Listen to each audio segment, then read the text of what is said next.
Ittieħdet id-deċiżjoni li l-monti ta' fost il-ġimgħa fil-belt ikun rilokat biss fuq naħa waħda ta' triq l-ordinanza. Dan ifisser li mhux se jkun hemm ebda tilari u barkarelli fit-triq ta' bejn il-Parlament u t-Teatru. Kien il-Ministru tal-Ekonomija Chris Cardona li kkonferma dawn id-dettalji. Din hija xi ħaġa li toħroġ mill-parir li tagħna l-Kamra tar-Rappreżentanti l-Speaker Dr. Angelo Farrugia fuq parir tal-Kummissar tal-Pulizija minħabba sigurtà. Ser ikun hemm ovvjament ir-relokazzjoni illi hija ppjanata illi sseħħ fix-xhur li ġejjin.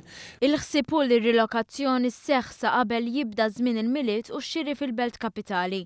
Cardona saħaq li din mhux se tkun sempliċi rilokazzjoni ta' monti, imma wkoll aktar uniformità anke fil-barkarelli li ntażlu. Sar minn kumitat immexxi mill-Kamra tal-Periti, il-Kamra tal-Periti ħarġet expression of interest, kien hemm konkurrenza sabiħa, qawwija għaliha, kien hemm varji diżinji li ġew offruti, però ovvjament fl-aħħar mill-aħħar intażel diżinn illi jkun wieħed illi huwa sintomatiku ta' dak l-ambjent illi qiegħed fih, illi ma jagħmilx ħsara għal wirt kulturali tal-belt. Il-Ministru Chris Cardona kkonferma wkoll li fil-ġranet li ġejjin il-Gvern se jniedi skema għal dawk is-sidien li jarmaw il-monti tal-belt u li huma interessati jbiegħu il-liċenzja.